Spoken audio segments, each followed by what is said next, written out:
നമ്മൾ Schmitt ട്രിഗറിൻ്റെ working ആണ് നോക്കുന്നത്. അപ്പോൾ അതിൽ Schmitt trigger converts any input wave form into rectangular shaped wave form. എന്ന് വെച്ചാൽ നമ്മുടെ ഷ്മിറ്റ് ട്രിഗറിലേക്ക് നമ്മൾ ഏത് ടൈപ്പ് നമ്മൾ ഇൻപുട്ട് കൊടുത്താലും അതിനെ ഈ കാണുന്ന ടൈപ്പ് ഒരു എന്താണ് ഹൈ ആൻഡ് ലോ എന്ന് വെച്ചാൽ രണ്ട് ലെവൽസ് ഉള്ള ഒരു സ്ക്വയർ വേവ് അല്ലെങ്കിൽ റെക്റ്റാങ്കുലർ വേവ് അതിൻ്റെ ഷേപ്പിലേക്ക് എന്ത് ചെയ്യും നമ്മുടെ ഷ്മിറ്റ് ട്രിഗർ അതിനെ കൺവേർട്ട് ചെയ്യും. ഓക്കെ, അപ്പോൾ അതിൽ നോക്കാം. The output switches between two trigger pulses ഏതൊക്കെയാണ്? UTP and LTP. ഈ രണ്ട് ലെവൽസിലേക്ക് നമ്മുടെ ഔട്ട്പുട്ടിനെ സ്വിച്ച് ചെയ്യുന്നതാണ്. അപ്പോൾ അതിൽ നമുക്ക് നോക്കാം. UTP എന്ന് പറയുമ്പോൾ അപ്പർ ട്രിഗർ പോയിന്റ്, LTP എന്ന് പറയുമ്പോൾ ലോവർ ട്രിഗർ പോയിന്റ്. ഓക്കെ, അപ്പോൾ നമ്മളെന്താ വെച്ചാൽ ഈ രണ്ട് ലെവൽസിനിടയ്ക്ക് നമ്മുടെ ഔട്ട്പുട്ടിനെ സ്വിച്ച് ചെയ്തിട്ടൊരു സ്ക്വയർ വേവ് പോലത്തെ ഒരു ഔട്ട്പുട്ട് നമുക്ക് കിട്ടും. Okay, it can also be called as A squaring circuit. അപ്പോൾ നമുക്കതിനെ സ്ക്വയറിംഗ് സർക്യൂട്ട് എന്ന് പറയും. കാരണം ഒരു യൂണിഫോം ആയിട്ട് വേരി ചെയ്യുന്ന ഒരു ഇൻപുട്ട് കൊടുത്തു കഴിഞ്ഞാൽ നമുക്കൊരു ഔട്ട്പുട്ട് അതിൽ സ്ക്വയർ വേവ് ആയിരിക്കും കിട്ടുക.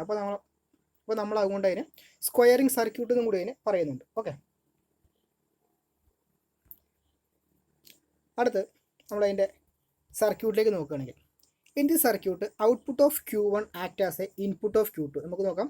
ഔട്ട്പുട്ട് ഓഫ് Q1 എന്താണ്? ഇൻപുട്ട് ഓഫ് Q2 ആണ് വരുന്നത്. അപ്പോൾ നമുക്ക് നോക്കാം അവിടെ ഔട്ട്പുട്ട് ഓഫ് Q1 എന്ന് പറയുമ്പോൾ നമ്മുടെ Q1 എന്ന് പറയുമ്പോൾ ഈ ട്രാൻസിസ്റ്ററിൻ്റെ ഔട്ട്പുട്ട് എന്ന് പറയുമ്പോൾ ഈ പോയിന്റ് എന്തിലേക്ക് പോകുന്നു? നമ്മുടെ Q2വിൻ്റെ ഇൻപുട്ടിലേക്ക് പോകുന്നുണ്ട് അല്ലേ? അപ്പോൾ അതാണ് in the circuit output of Q1 act as input of Q2. Hence only one transistor can on at A time. അപ്പോൾ എന്താണ്? ഒരു ട്രാൻസിസ്റ്ററിന് മാത്രമേ അറ്റ് എ ടൈം ഓൺ ആവാൻ കഴിയുള്ളൂ. അത് എന്തുകൊണ്ടാണെന്ന് വെച്ചാൽ ഇപ്പോൾ നമുക്ക് നോക്കാം. നമ്മുടെ ഈ ട്രാൻസിസ്റ്റർ Q1 ഇവിടെ ഓൺ ആണെന്ന് കരുതാം. Q1 ഓൺ ആണെങ്കിൽ ഇവിടെ എന്തായിരിക്കും?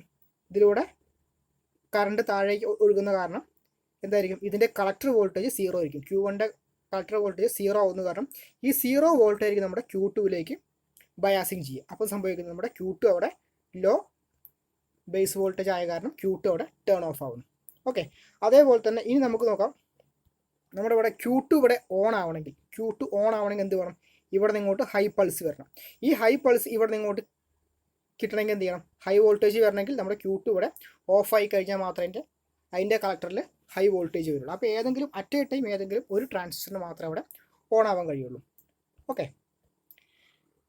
The resistor RE is common to both അപ്പോൾ നമുക്ക് നോക്കാം. ഇതാണ് നമ്മുടെ റെസിസ്റ്റർ RE. ഈ RE എന്ന് പറയുന്ന റെസിസ്റ്റർ രണ്ട് ട്രാൻസിസ്റ്റേഴ്സിനും കോമൺ ആണ്. നമുക്ക് നോക്കാം. ഇതിൻ്റെ എന്ത് വരുന്നുണ്ട്? ഇതിൽ നിന്ന് ഇങ്ങനെയും വരുന്നുണ്ട്, പിന്നെ ഈ Q2വിൽ നിന്ന് എങ്ങനെ വരുന്നുണ്ട്? ഇങ്ങനെയും വരുന്നത്. അപ്പോൾ രണ്ട് ട്രാൻസിസ്റ്റേഴ്സിൻ്റെയും എമിറ്റർ എവിടെ കണക്ട് ചെയ്തിട്ടുണ്ട്? നമ്മുടെ RE എന്ന് പറയുന്ന റെസിസ്റ്ററിൽ കണക്ട് ചെയ്തിട്ടുണ്ട്. Okay, there will be voltage drop across RE when any one of transistor on. അപ്പോൾ നമുക്ക് എന്താ പറയുക? രണ്ട് ട്രാൻസിസ്റ്ററിൻ്റെയും എമിറ്ററിലായതുകൊണ്ട് ഏതെങ്കിലും ഒരു ട്രാൻസിസ്റ്റർ അവിടെ ഓൺ ആയി കഴിഞ്ഞാൽ എന്ത് സംഭവിക്കും? REയിലൂടെ കറണ്ട് ഫ്ലോ ഉണ്ടാവും. ഓക്കെ, അപ്പോൾ അവിടെ ഒരു വോൾട്ടേജ് ഡ്രോപ്പ് ഉണ്ടാവും REയിൽ. Okay, the voltage drop across RE act as a negative feedback voltage. എന്താണ്? ഇതിലൂടെ REയിലൂടെ ഉള്ള വോൾട്ടേജ് എന്തായിരിക്കും? നെഗറ്റീവ് ഫീഡ്ബാക്ക് ആയിട്ട് ആക്ട് ചെയ്യുക. അത് നമുക്കറിയാം. നമ്മൾ ആംപ്ലിഫയർ സർക്യൂട്ട് പഠിച്ചിട്ടുണ്ടെന്നാണ്. നമുക്ക് എമിറ്റർ റെസിസ്റ്ററിൽ ഉണ്ടാകുന്ന വോൾട്ടേജ് ഡ്രോപ്പ് എന്തായിരിക്കും? അവിടെ നെഗറ്റീവ് ഫീഡ്ബാക്ക് ആയിരിക്കും ഉണ്ടാവും. അപ്പോൾ ഇവിടെ എന്താണ്? ഏതെങ്കിലും ഒരു ട്രാൻസിസ്റ്റർ കണ്ടക്ട് ചെയ്ത് കഴിഞ്ഞാൽ നമ്മുടെ RE എന്ന് പറയുന്ന എമിറ്റർ റെസിസ്റ്ററിലൂടെ കറണ്ട് ഫ്ലോ ഉണ്ടാവും. അപ്പോൾ എന്ത് സംഭവിക്കും? അവിടെ വോൾട്ടേജ് ഡ്രോപ്പ് ഉണ്ടാവും. ഈ ഉണ്ടാകുന്ന വോൾട്ടേജ് ഡ്രോപ്പ് എന്തായിരിക്കും? നമുക്കൊരു നെഗറ്റീവ് ഫീഡ്ബാക്കിൻ്റെ എഫക്റ്റ് ആയിരിക്കും ഉണ്ടാക്കുക. അത്രേ പറയുന്നത്. ഓക്കെ, അടുത്ത് വെൻ ഇൻപുട്ട് ഈസ് ലോ. നമുക്ക് നോക്കാം. Input is low, Q1 is off. എന്താണ്? നമുക്കിവിടെ ഇൻപുട്ട് ഇവിടെ ലോ ആണെങ്കിൽ എന്ത് സംഭവിക്കുന്നു? നമ്മുടെ Q1 ഇവിടെ ഓഫ് ആയിരിക്കും. Q1 ഇവിടെ off. Thus the high collector voltage of Q1 turns on Q2. അപ്പോൾ സംഭവിക്കുന്നു ഈ Q1 ഇവിടെ ഓഫായ കാരണം നമ്മുടെ Q2വിലേക്ക് ഹൈ ബേസ് വോൾട്ടേജ് കിട്ടുന്നു. Q2 അവിടെ ടേൺ ഓൺ ആവുന്നു. Q2 ടേൺ ഓൺ ആയി കഴിഞ്ഞാൽ നമ്മൾ അതിൻ്റെ Q2വിൽ നമ്മൾ എന്ത് ചെയ്യുന്നത്? ഔട്ട്പുട്ട് എടുക്കുന്നു. അപ്പോൾ Q2 ഇവിടെ ഓൺ ആയി കഴിഞ്ഞാൽ സംഭവിക്കുന്നു നമ്മുടെ Q2വിൻ്റെ കളക്ടർ അവിടെ 0 ആയിരിക്കും. അപ്പോൾ നമുക്ക് എന്ത് കിട്ടുന്നു? ഔട്ട്പുട്ട് അവിടെ ലോ ആയിരിക്കും. Okay, when an input AC signal applied the point at which the transistor Q1 start conducting is called UTP. അപ്പോൾ നമ്മൾ എന്ത് ചെയ്യും? അടുത്ത് നമ്മൾ ഇവിടത്തേക്ക് നമ്മളൊരു ഇൻപുട്ട് AC വേവ് കൊടുക്കുകയാണ്. നമ്മൾ ഒരു ഷേപ്പുള്ള AC വേവ് നമ്മൾ ഇവിടെ കൊടുക്കുകയാണ്. ഓക്കെ, അപ്പോൾ ഇവിടെ കൊടുക്കുമ്പോൾ നമുക്കറിയാം സ്റ്റാർട്ട് ചെയ്യുന്ന നമ്മുടെ ഇൻപുട്ട് കൂടി പോകുമെന്ന് എഴുതാം. Okay, the point at which transistor Q1 start conducting is called UTP. അപ്പോൾ എന്താണ്? നമ്മുടെ ഇൻപുട്ട് വോൾട്ടേജ് കൊടുത്തിട്ട് ആ ഇൻപുട്ട് വോൾട്ടേജ് ഒരു ലെവലിലേക്ക് എത്തണം. UTP എന്ന് പറയുന്ന വോൾട്ടേജ് ലെവലിലേക്ക് എത്തുമ്പോഴായിരിക്കും എന്ത് സംഭവിക്കുക, നമ്മുടെ Q1 ഇവിടെ കണ്ടക്ഷൻ സ്റ്റാർട്ട് ചെയ്യുക. Okay, at UTP input voltage will be cancel negative feedback. നമുക്കറിയാം ഇവിടെ എന്തായിരിക്കും, Q2 ഇവിടെ ഓൺ ആയ കാരണം സംഭവിക്കുന്നു, ഇതിന് അക്രോസ് ഒരു നെഗറ്റീവ് ഫീഡ്ബാക്ക് ഉണ്ടാവും, നമ്മുടെ REക്ക് അക്രോസ് ഒരു നെഗറ്റീവ് ഫീഡ്ബാക്ക് ഉണ്ടാവും. ആ നെഗറ്റീവ് ഫീഡ്ബാക്ക് എപ്പോഴാണ് ക്യാൻസൽ ആവുക, നമ്മുടെ ഇൻപുട്ട് UTPക്ക് ഈക്വൽ ആകുമ്പോഴാണ് നെഗറ്റീവ് ഫീഡ്ബാക്ക് ക്യാൻസൽ ആയി പോകുക. അപ്പോഴാണ് നമ്മൾ എന്ത് ചെയ്യും, നമ്മുടെ Q1 അവിടെ ടേൺ ഓൺ ആവുള്ളൂ. അപ്പോൾ നമ്മൾ പറഞ്ഞത് എത്രയാണ്, നമ്മളൊരു ഇൻപുട്ട് വോൾട്ടേജ് നമ്മുടെ Q1ൻ്റെ ബേസിലേക്ക് നമ്മളിവിടെ ഇൻപുട്ട് വോൾട്ടേജ് കൊടുത്തു കഴിഞ്ഞാൽ, നമ്മുടെ ഇൻപുട്ട് വോൾട്ടേജ് ഇവിടെ കൊടുത്തു കഴിഞ്ഞാൽ നമുക്കിവിടെ എന്ത് സംഭവിക്കുന്നു, ആ ഇൻപുട്ട് കൊടുക്കുന്ന അറ്റ് എ ടൈം തന്നെ എന്തായിരിക്കില്ല, നമുക്കവിടെ സർക്യൂട്ട് കണ്ടക്ഷൻ സ്റ്റാർട്ട് ചെയ്യില്ല.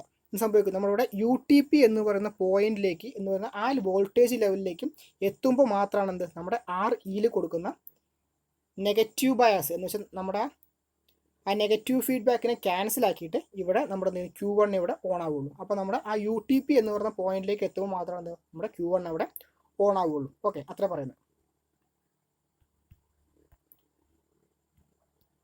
Okay, when the input is greater than UTP the transistor Q1 starts conduct. അപ്പം UTPയേക്കാൾ കൂടുതലുള്ള ഒരു ഇൻപുട്ട് വോൾട്ടേജ് കൊടുത്തു കഴിഞ്ഞാൽ നമ്മുടെ Q1 അവിടെ കണ്ടക്ഷൻ ചെയ്യാറും. Okay, voltage drop at the collector of Q1 drops to minimum. അപ്പോൾ സംഭവിക്കുന്നത് എന്താ, Q1 ഇവിടെ ഓൺ ആയി കഴിയുമ്പോൾ ഇവിടെ സംഭവിക്കുന്നു Q1ൻ്റെ കളക്ടറിലെ വോൾട്ടേജ് എന്ത് ചെയ്യുന്നു, അത് വളരെ കുറയുന്നു. അപ്പോൾ സംഭവിക്കുന്നു base voltage of Q2 becomes low സംഭവിക്കുന്നു. അപ്പോൾ Q2ൻ്റെ ബേസ് വോൾട്ടേജ് അവിടെ ലോ ആവുന്നു, Q2 അവിടെ ഓഫ് ആവുന്നു. ഓക്കെ, അപ്പോൾ സംഭവിക്കുന്നു നമ്മുടെ ഔട്ട്പുട്ട് അവിടെ ഹൈ ആവുന്നു. കാരണം നമുക്ക് ഇവിടെ എന്ത് സംഭവിക്കുന്നു, Q2 ഇവിടെ ഓഫ് ആവുമ്പോൾ സംഭവിക്കുന്നു അതിൻ്റെ കളക്ടർ വോൾട്ടേജ് ഹൈ ആവുന്ന കാരണം Q2 അവിടെ ഓഫായ കാരണം അതിൻ്റെ കളക്ടർ വോൾട്ടേജ് ഹൈ ആവുന്നു. അപ്പോൾ നമ്മുടെ ഔട്ട്പുട്ട് എന്ത് ചെയ്യുന്നു, അവിടെ നമുക്കൊരു ഹൈ ഔട്ട്പുട്ട് കിട്ടുന്നു. ഓക്കെ,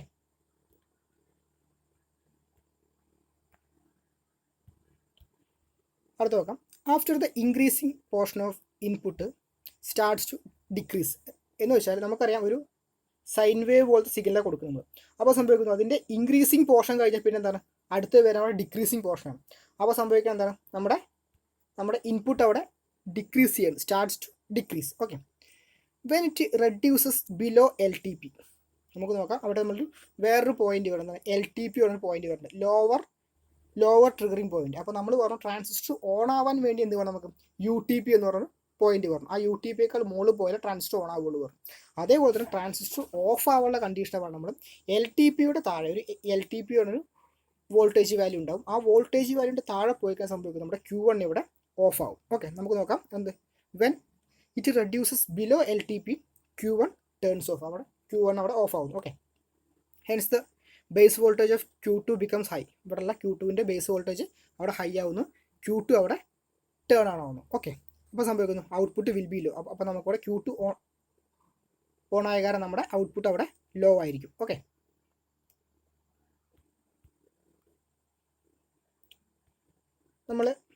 ഇതാണ് നമ്മളതിൻ്റെ ഗ്രാഫിക്കൽ റെപ്രസെൻറ്റേഷൻ വരുന്നത്. നമ്മുടെ ഇൻപുട്ട് നമ്മളിവിടെ സൈൻ വേവ് കൊടുക്കുകയാണ്, ഏറ്റവും മുകളിൽ കാണുന്നുണ്ട്, ഇൻപുട്ട് കാണുന്നുണ്ട്. അപ്പോൾ നമുക്കവിടെ കാണാൻ പറ്റും രണ്ട് ട്രിഗറിങ് ലെവൽ കാണാൻ പറ്റും. എന്താണ്, ലോവർ ട്രിഗറിങ് ലെവലാണ്ട് അപ്പർ ട്രിഗറിങ് ലെവൽ. ഓക്കെ, അപ്പോൾ അങ്ങനെ നമ്മൾ ഒരു ഇൻപുട്ട് കൊടുക്കുന്നുണ്ട്. പിന്നെ നമുക്ക് നോക്കാം, ഈ കാണുന്നതാണത് നമ്മുടെ Q1 അക്രോസ് ഉള്ള ഔട്ട്പുട്ട്. അതിൻ്റെ താഴെ കാണുന്നതാണ് നമ്മുടെ Q2 അക്രോസ് ഉള്ള ഔട്ട്പുട്ട് അല്ലെങ്കിൽ നമ്മുടെ ഫൈനൽ ഔട്ട്പുട്ട്. അപ്പോൾ നമുക്കിവിടെ നോക്കാം, നമ്മുടെ Q1 Q2 എന്താണ് ഔട്ട്പുട്ട് നേരെ ഓപ്പോസിറ്റ് ആണ്. ഇവിടെ എന്താണ് Q1 ഓൺ ആയി കഴിയുമ്പോൾ അവിടെ Q2 എന്തായിരിക്കും, ഓഫ് ആയിരിക്കും. ഇവിടെ നമ്മുടെ Q2ൻ്റെത് ഓൺ ആയിരിക്കുമ്പോൾ ഇവിടെ എന്തായിരിക്കും, Q1 ഓഫാണ്. അപ്പോൾ നേരെ ഓപ്പോസിറ്റ് ആയിട്ടുള്ള വേവ്സ് ആയിരിക്കും വരും. അപ്പോൾ നമുക്ക് അതിൻ്റെ ഏറ്റവും താഴത്തെ മാത്രം നോക്കിയാൽ മതി, കാരണം താഴത്തെയാണ് നമ്മുടെ എന്ത് വരുന്നത്, ഫൈനൽ ഔട്ട്പുട്ട് വരുന്നത്. അപ്പോൾ നമുക്കിവിടെ നോക്കുകയാണെങ്കിൽ അത് കമ്പയർ നോക്കുകയാണെങ്കിൽ when input greater than UTP. അപ്പോൾ നമുക്ക് നോക്കാം, ഇതാണ് നമ്മുടെ UTP എന്ന് പറഞ്ഞ ലെവൽ. ആ ലെവലിനേക്കാൾ നമ്മുടെ ഇൻപുട്ട് ഹൈ ആയി കഴിഞ്ഞാൽ ആ സമയം സംഭവിക്കും നമ്മുടെ ഔട്ട്പുട്ട് ഇവിടെ ഹൈ ആവുന്നുണ്ട്.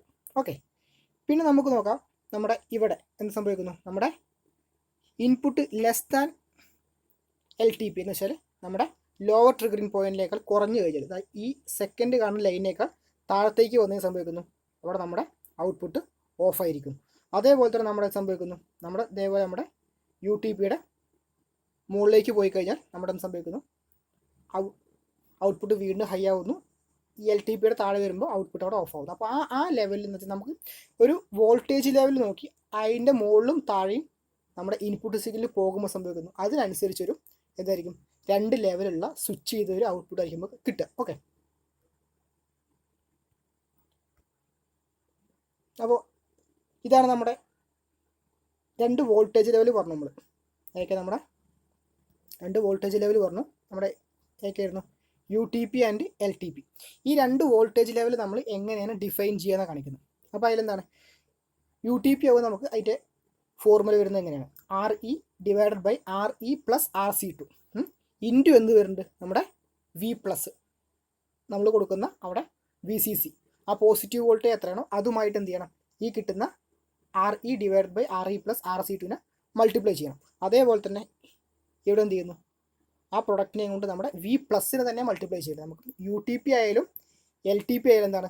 രണ്ടും V പ്ലസ് ആണ് വരുന്നത്. മാറിപ്പോൾ വരുന്നത് അവിടെ കൺഫ്യൂഷൻ ആയത്. രണ്ടും വരുന്നത് V പ്ലസ് തന്നെയാണ്. നമുക്കിവിടെ വരുന്ന ആകപ്പാടെ വരുന്ന ചേഞ്ച് എന്താ വെച്ചാൽ UTPയിലാവുമ്പോൾ RC2ഉം നമ്മുടെ LTPയിലാവുമ്പോൾ RC1ഉം ഈ 2 വാല്യൂസ് മാത്രം മാറ്റം വരുന്നുള്ളൂ. ബാക്കിയെല്ലാം എന്താണ് അവിടെ സെയിം ആയിട്ടേ വരുന്നത്. അപ്പോൾ അവിടെ VUTP VLTP രണ്ടിൻ്റെ അതിൻ്റെ ഫോർമുല ഒന്ന് ഓർത്ത് വയ്ക്കുക.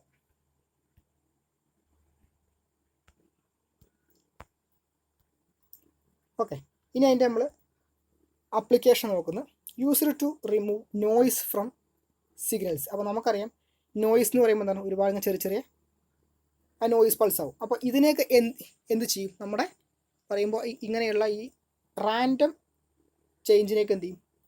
നമ്മുടെ സർക്യൂട്ട് എലിമിനേറ്റ് ചെയ്തിട്ട് എന്ത് ചെയ്യും? ഹൈയും ആൻഡ് ലോ ആയിട്ടുള്ള ആ ഒരു ഷേപ്പ് സിഗ്നലിലേക്ക് മാറ്റും. അപ്പോൾ നമ്മുടെ എന്താണ് ഡിജിറ്റൽ സിഗ്നൽസിൽ എന്ത് ചെയ്യാൻ പറ്റുന്നുണ്ട്? നമുക്ക് അതിൻ്റെ നോയ്സ് കളയാൻ വേണ്ടി നമ്മൾ ഈ ഷ്മിറ്റ് ട്രിഗർ ഉപയോഗിക്കുന്നുണ്ട്. അടുത്ത് user as A squaring circuit നമുക്ക് എന്താണ് അതുപോലുള്ള സ്ക്വയർ വേവ് ഫോംസ് അത് പ്രൊഡ്യൂസ് ചെയ്യാൻ വേണ്ടി ഉപയോഗിക്കുന്നുണ്ട്. പിന്നെ എന്താണ് user as A amplitude comparator. എന്താണ് നമുക്കൊരു ആംപ്ലിറ്റ്യൂഡ് അതിൻ്റെ വാല്യൂ വോൾട്ടേജ് വാല്യൂ വേറെ ഒന്നുമായിട്ട് താരതമ്യം ചെയ്യാം. അതിനേക്കാൾ കൂടുതലാണോ കുറവാണോ? അപ്പോൾ നമുക്ക് എന്താ പറയുക? UTPയും പഠിച്ചു LTPയും പഠിച്ചു. അപ്പോൾ ആ 2 വോൾട്ടേജ് ലെവലിനേക്കാൾ കൂടുതലാണോ താഴെയാണോ എന്നിങ്ങനെ കമ്പയർ ചെയ്യാൻ വേണ്ടിയുള്ള സർക്യൂട്ട് നമ്മൾ ഉപയോഗിക്കുന്നുണ്ട്. ഓക്കെ, അപ്പോൾ എത്രയാണ് നമ്മുടെ അതിൻ്റെ വരുന്നത്? നമുക്ക് അതിൻ്റെ സർക്യൂട്ട് നോക്കി അതിൻ്റെ ഔട്ട്പുട്ട് ബാക്കി എല്ലാ കാര്യങ്ങളും അതിൻ്റെ നമ്മൾ നോക്കിയിട്ടുണ്ട്.